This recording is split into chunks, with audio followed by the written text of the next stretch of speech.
एकादशी व्रत को हरितोष व्रत कहते हैं। भगवान की प्रसन्नता के लिए, हरिजू की प्रसन्नता के लिए एकादशी व्रत रहा जाता है। प्रायः समस्त वैष्णवजन रहते हैं, पर जो एकादशी व्रत रहते हैं परम धन्य है, वो हरितोष व्रत है। अब एकादशी व्रत का नियम क्या है और कैसे एकादशी व्रत का फल मिलता है, कई बार चर्चा हुई। बहुत सुंदर तस्मा शास्त्रम प्रमाणम थे, शास्त्र प्रमाण के अनुसार श्री सनातन मुनि बोल रहे हैं, जिसे एकादशी रहनी हो और एकादशी का फल प्राप्त करना हो, उसको ये नियम पालन करना चाहिए। अथते नियमान वच्मि व्रते ह्रस्मिन् दिनत्रये, उसको 3 दिन, एक तो दशमी और एक द्वादशी और फिर बीच में एकादशी, उसको 3 दिन संयम में रहना होता है, तब बीच की एकादशी का उसे फल प्राप्त होता है। जिसे एकादशी व्रत रहना हो उसका नियम है कि दशमी के दिन कांसे के पात्र का त्याग करें। वैष्णव सिद्धांत है कि कभी जिसमें मांस बना उस रसोई का भोजन न ग्रहण करें। मसूर की दाल, चना की दाल, कोदों और कोई भी शाक, शहद, दूसरों का अन्न, दोबारा भोजन और मैथुन, ये दशमी के दिन त्याग दे। एक बार दशमी के दिन भोजन करें 24 घंटे में, क्योंकि एकादशी रहना है। कांसे का पात्र, जिस रसोई में मांस बना उसके भोजन का त्याग, मसूर की दाल, चना, कोदो, शाक, मधु अर्थात शहद और दूसरे के द्वारा दिया हुआ भोजन और दोबारा भोजन और मैथुन क्रिया, इनका दशमी के दिन कभी भी प्रयोग न करें। इन 10 वस्तुओं से वैष्णव दूर रहे दशमी के दिन। फिर एकादशी के व्रत में, ये पीछे तो हम वर्णन कर ही चुके हैं, कहीं नहीं आया आप कुटू का कचौड़ी पकौड़ी और सिंघाड़ा का हलवा और ये दुनिया के खीर और सब। एकादशी के दिन किसी भी तरह की गेम आदि क्रीड़ा ना खेले। जैसे अब आज व्रत है तो बैठे हैं अपना मोबाइल में गेम खेल रहे हैं, ऐसा कोई भी क्रीड़ा नहीं, गीत क्रीड़ा, किसी भी तरह का गेम, ये सब खेल रहे हैं। द्वित क्रीड़ाम च निद्राम च तांबूलम दंत धावनम परापवादम पैशून्यम निस्तेयम हिंसाम तथा रतिम कोपम हृतवाक्यम च एकादश्याम विवर्जयेत्। एकादशी के दिन उपासक को चाहिए कि वो किसी भी तरह की क्रीड़ा, मनोरंजन बिल्कुल नहीं। चनिद्राम, नींद नहीं लेनी उसको, न दिन में न रात में, एकादशी व्रत। और प्रायः पुराने महापुरुषों ने ऐसा किया है। रामदास जी डाकोर के रात में जाते थे, रणछोड़ भगवान के यहां कीर्तन करते थे जाकर, तभी तो भगवान उनके कीर्तन पर, उनकी भक्ति पर रीछ कर गाड़ी में बैठकर उनके साथ आए थे। पूरी रात जगकर कीर्तन करना, दिन में तो सोना ही निषेध है। द्वित क्रीड़ाम च निद्राम च तांबूलम,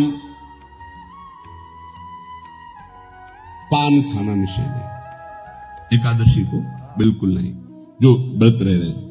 और दंत धावनम, वृक्ष से तोड़कर जो दतून की जाती है एकादशी के दिन है। परापवादम, दूसरे की निंदा करना, चर्चा करना नहीं, अर्थात अधिकतर मौन व्रत धारण करे एकादशी के दिन। पैशून्यम, चुगली करना। स्तेयम, कोई चोरी करना। हिंसाम, वाणी से, शरीर से, मन से किसी को दुख पहुंचाना। रतिम, अर्थात भोग करना, मैथुन करना। कोपम, किसी के ऊपर गुस्सा करना। अनत वाक्यम, झूठ बोलना। एकादश्याम विवर्जयेत्, एकादशी के दिन ये नहीं करना चाहिए। एकादशी को एक बार कुछ फलाहार शुद्ध, अगर आपके पास कोई व्यवस्था नहीं तो थोड़ा दूध है, जल है, ऐसे आप लेकर, या थोड़ा सा फल ले लिया, थोड़ा सा फल लेकर के प्राण पोषण, एक दिन में मर नहीं जाओगे। कितने तो निर्जला एकादशी रहते हैं, हर एकादशी निर्जला। पूज्य श्री मथुरा दास जी निर्जला ही रहते थे हर एकादशी।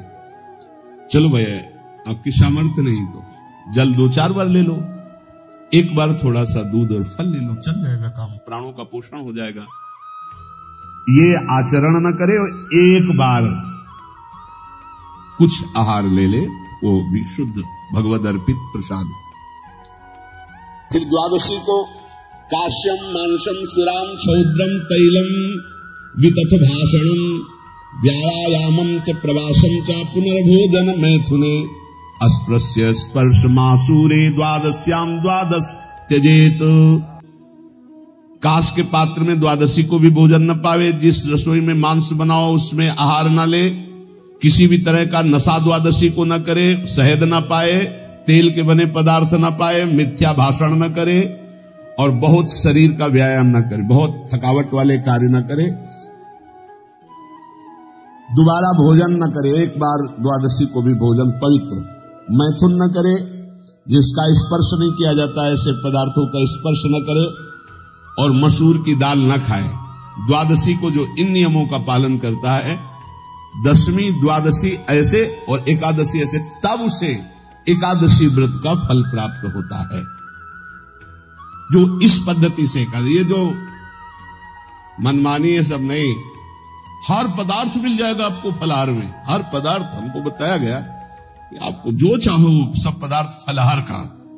अरे भाई, हरितोष व्रत है तो हरि प्रसन्नता के लिए एक दिन भूखे रहने बहुत आनंद आता है। पहले भगवत कृपा से ऐसी गंगा जल पी करके कुछ दिन, फिर कभी कभी निर्जला एकादशी का भी आनंद, बड़े संन्यास मार्ग में थे तो बड़े संयम से सब शास्त्रीय पद्धतियों का निर्वाह होता था।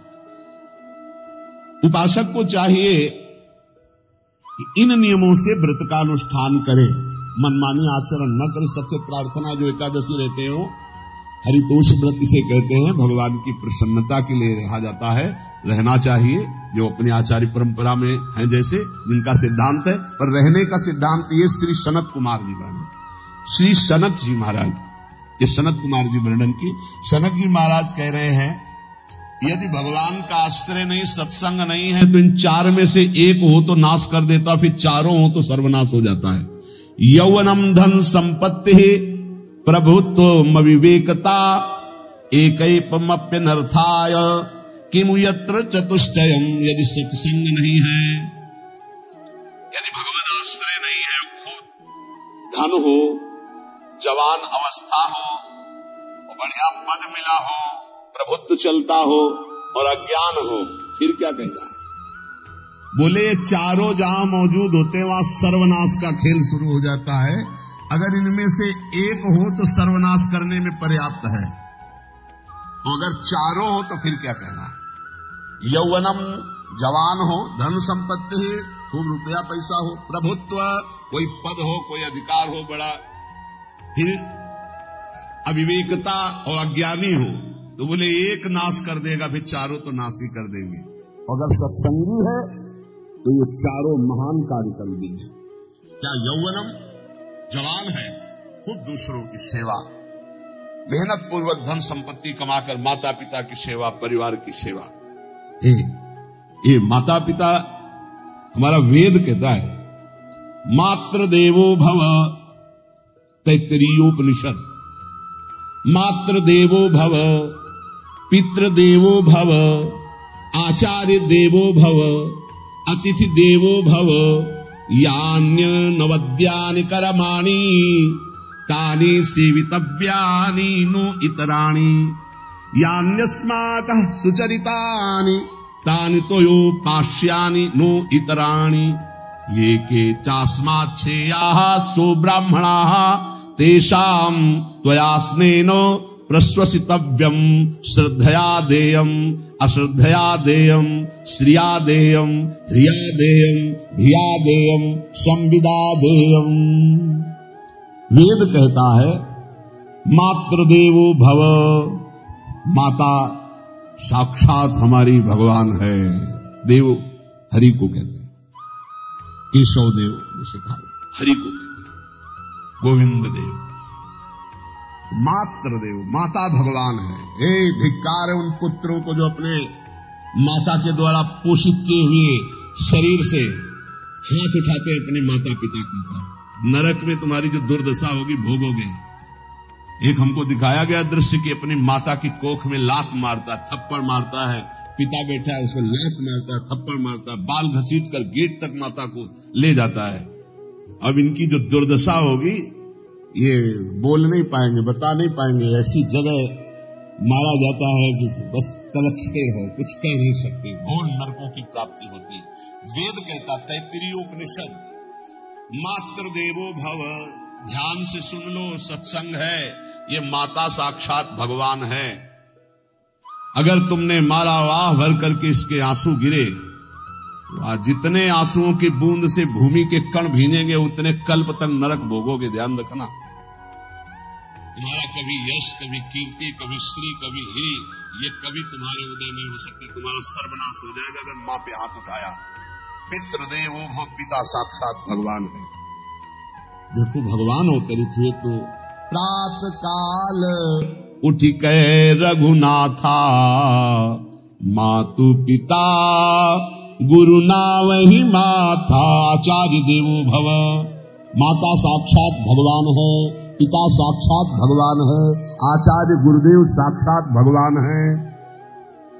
जो अपनी माता को, अपने पिता को दुख देता है, अपने गुरुदेव की अवहेलना करता है, उसका कभी मंगल हो सकता है? वो कभी सुख प्राप्त कर सकता है? वेद कहता है जो निर्दोष कर्म करते हुए धन कमाकर, कैसा कर्म? निर्दोष कर्म करते हुए धन कमाता है और उस धन से अपने बूढ़े माता पिता और गुरुजनों की सेवा करता है, जीवन धन्य है।